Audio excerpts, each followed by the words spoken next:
Assalamualaikum warahmatullahi wabarakatuh. Teman-teman semuanya, kembali lagi dengan saya Ali Mustika Sari. Teman-teman mohon maaf, ini udah lama nggak bikin video karena memang ada beberapa kesibukan yang harus saya kerjakan dan di situ belum bisa bikin video. Dan mungkin ini terlalu banyak tanya di kolom komentar dan ada yang tahu nomor WA saya. Jadi memang teman-teman mohon maaf, memang saya sekarang sementara tidak share nomor WA, tapi kalau ada yang tahu nomor WA saya ya kalau sempat ya memang saya balas. Jadi saya juga banyak yang mungkin ada yang merasa tersinggung atau gimana karena WA-nya nggak dibalas. Karena saya sendiri kalau di rumah itu sudah jarang banget di situ gunakan HP untuk balas WA dan semacamnya. Atau mungkin yang sudah kirim email barangkali tidak terbalas. Ya mohon maaf ya teman-teman semuanya. Terus ini kemarin ada yang pertanyaan juga, sebenarnya masalah itu kerjanya di mana gitu. Nah, mungkin suatu saat saya nanti berbagilah mungkin tentang bisnis yang saya geluti yang lain. Terus saya juga bukan pegawai Telkom teman-teman, jadi saya tidak bekerja di Telkom dan tidak ada hubungan sama sekali dengan Telkom saya.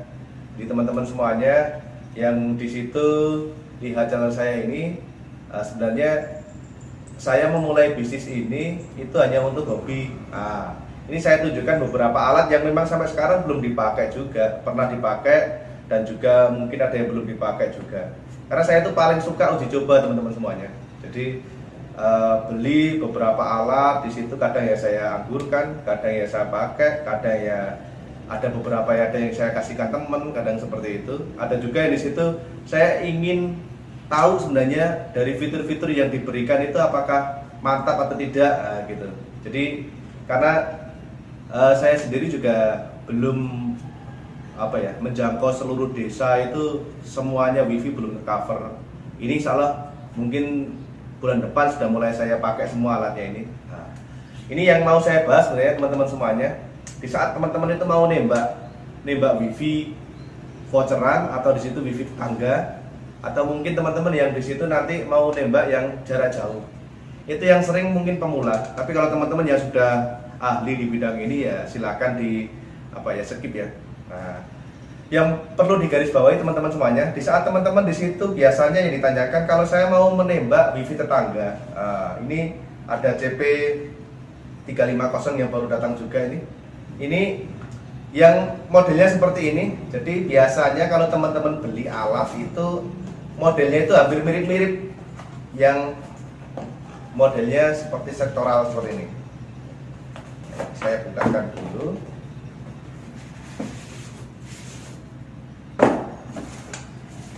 Nah, ini yang Totolink CP350. Jadi ada yang modelnya seperti ini. Modelnya seperti ini, hampir semuanya itu pancarannya kurang lebih sekitar 30 sampai 60 derajat. Tertinggi itu sekitar 90 derajatan. Tetapi ini rata-rata sekitar 30 sampai 60 derajatan. Jadi teman-teman nanti kalau beli alat yang modelnya seperti ini untuk nembak ataupun untuk nerima itu pancarannya biasanya kurang lebih 30 sampai 60 derajat. Tertinggi kalau alat yang seperti ini adalah 90 derajat. Jadi teman-teman lihat dulu kalau teman-teman mau nembak wifi tetangga. Alatnya itu seperti apa? Itu yang pertama. Yang kedua, kalau teman-teman mau nembak wifi tetangga, pastikan dulu bahwa teman-teman kalau bisa itu tahu passwordnya. Dan kalau bisa itu jangan nembak wifi tetangga yang di situ nggak diizini. Kalau bisa minta izin terlebih dahulu. Nembak wifi warung, nembak wifi sekolah, nembak wifi apapun juga pokoknya. Di situ kalau bisa teman-teman sudah tahu passwordnya dan di situ sudah ada perjanjian. Entah apa gitu ya. Kalau bisa itu jangan mencuri teman-teman, wifi-nya orang lain itu diambil, habis itu terus disebarkan, dibagi dengan yang lain ya. Karena mereka juga bayar.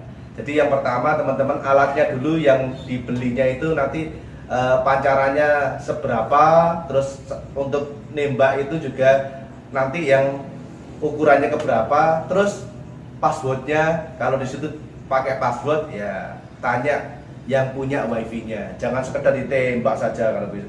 Jadi kalau bisa ya tanya terlebih dahulu.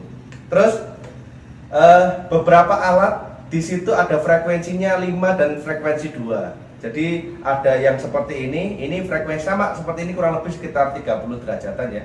Jadi ini frekuensi 5, ini yang mikrotik, ini yang di slide 5. Ini kalau nembak ya biasanya ya lurusnya ke sini, kurang lebih ya mungkin paling jauh 30 derajat ini, paling jauh.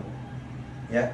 Jadi kalau frekuensinya 5, alat yang untuk menembak 5, pancarannya juga 5. Nah, kalau di sini alatnya itu yang frekuensi 2, ini frekuensi 2, terus ini digabungkan seperti ini, nggak akan mungkin bisa terkoneksi karena di sini beda frekuensi ya teman-teman semuanya. Jadi yang pertama tadi itu model alatnya, yang kedua passwordnya juga sudah tahu, terus teman-teman juga tahu di situ frekuensinya berapa, frekuensi 2 ataukah frekuensi 5. Dari sini mungkin yang pemula-pemula pasti akan ada pertanyaan frekuensi itu apa dan semacamnya. Pokoknya gini teman-teman, kalau di HP-nya itu biasanya yang untuk bisa terkoneksi dengan HP itu yang HP lama-lama itu biasanya frekuensinya 2. Tapi kalau udah ada HP yang baru biasanya itu frekuensinya 2 dan 5. Nah, oke, itu ya.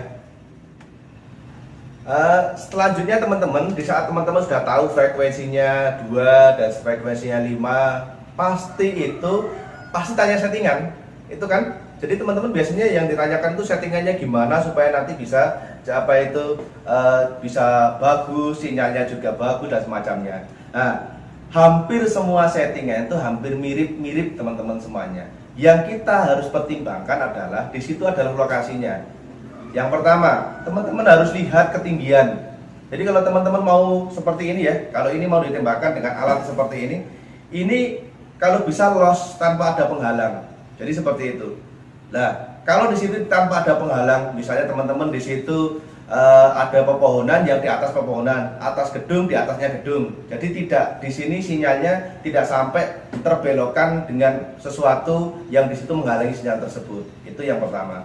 Yang kedua teman-teman, kondisi wilayah itu juga pengaruh. Di situ yang wilayah lembah dengan pegunungan, di situ juga berbeda. Terus teman-teman juga harus di-scan terlebih dahulu apakah di situ teman-teman di wilayahnya itu frekuensi yang 2,4, yang alat-alat yang seperti ini itu banyak atau tidak. Nah, kalau teman-teman ternyata di situ yang frekuensi 2 sudah banyak sekali, teman-teman ganti alatnya yang frekuensi 5. Tapi kalau udah frekuensi 2 udah penuh, frekuensi 5 penuh, biasanya teman-teman sudah beralih ke kabel.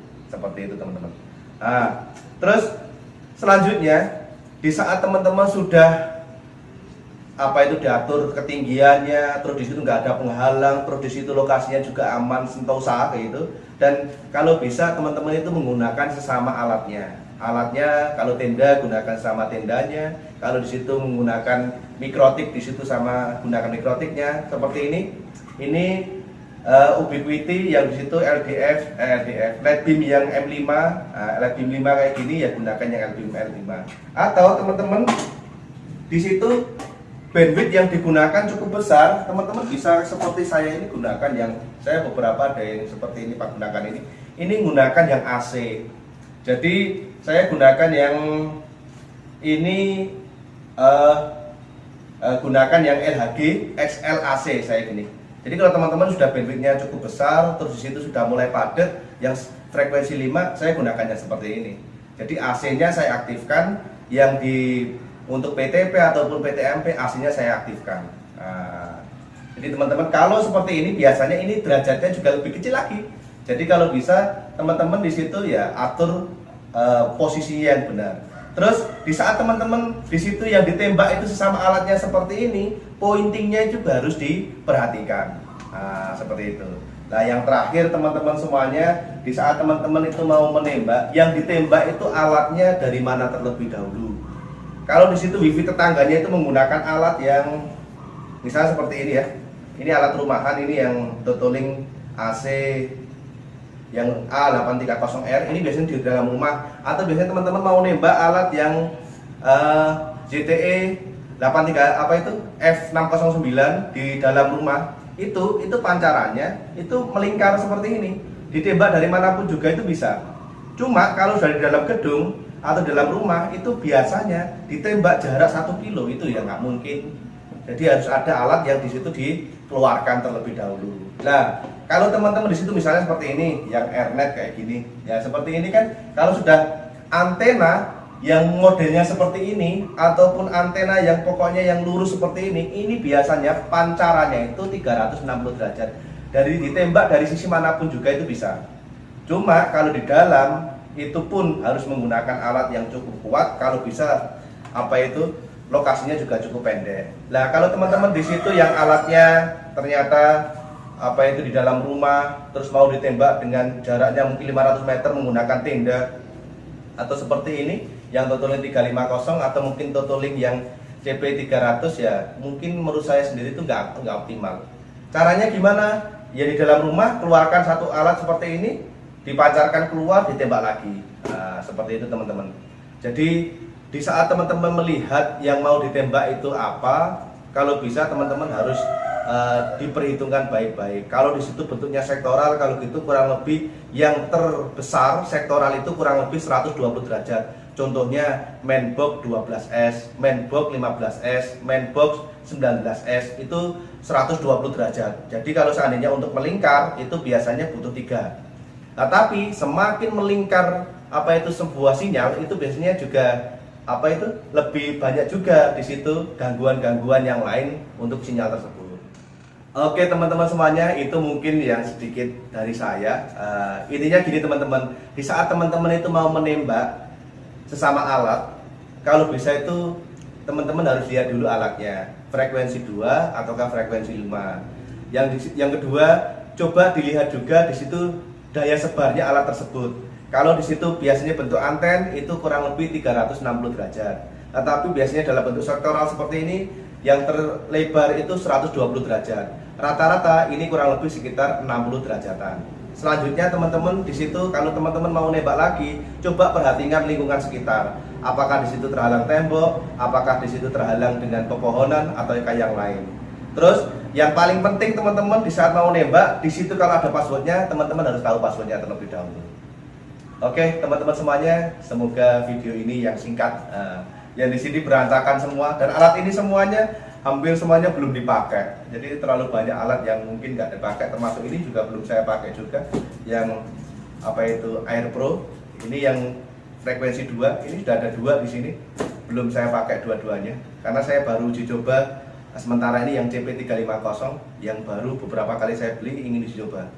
Oke teman-teman semuanya, semoga video ini bermanfaat. Dari saya cukup sekian. Wassalamualaikum warahmatullahi wabarakatuh.